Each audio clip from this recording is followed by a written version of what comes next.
এই ভিডিওটি কিন্তু আপনারা অবশ্যই দেখুন এবং ঈদুল আজহারের নামাজ কিভাবে আদা করতে হবে সেটি কিন্তু শিখুন। প্রথমে আপনি কি করবেন? প্রথমে আপনি জামাতে দাঁড়িয়ে নিয়াত করে কিন্তু হাত বেঁধে নেবেন।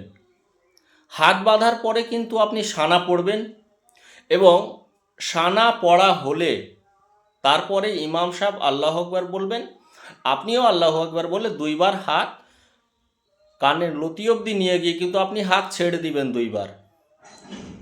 তিনবারের সময় যখন আল্লাহু আকবার বলা হবে, তৃতীয়বারে কিন্তু আপনি হাত বেঁধে নেবেন। তারপরে ফাতিহা সূরা যে কোনো সূরা পড়ে রুকু সাজদা হবে, আবার দ্বিতীয় রাকাতের জন্য দাঁড়িয়ে যাবেন। দ্বিতীয় রাকাতে দাঁড়িয়ে আপনি হাত বেঁধে নেবেন, ফাতিহা সূরা হবে, যে কোনো সূরা হবে।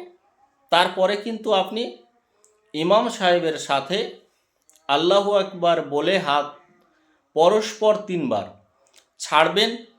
চতুর্থবারে যখন আল্লাহু আকবার বলা হবে আপনি কিন্তু ডাইরেক্ট রুকুতে যাবেন। রুকু থেকে উঠে সাজদা করবেন, তারপরে ফাতিহা সূরা এইসব সূরা পড়ার পরে আপনি কিন্তু সালাম ফেরাবেন। এভাবে কিন্তু আপনি আপনার ঈদুল আজহারের নামাজ পরিপূর্ণ করতে পারেন।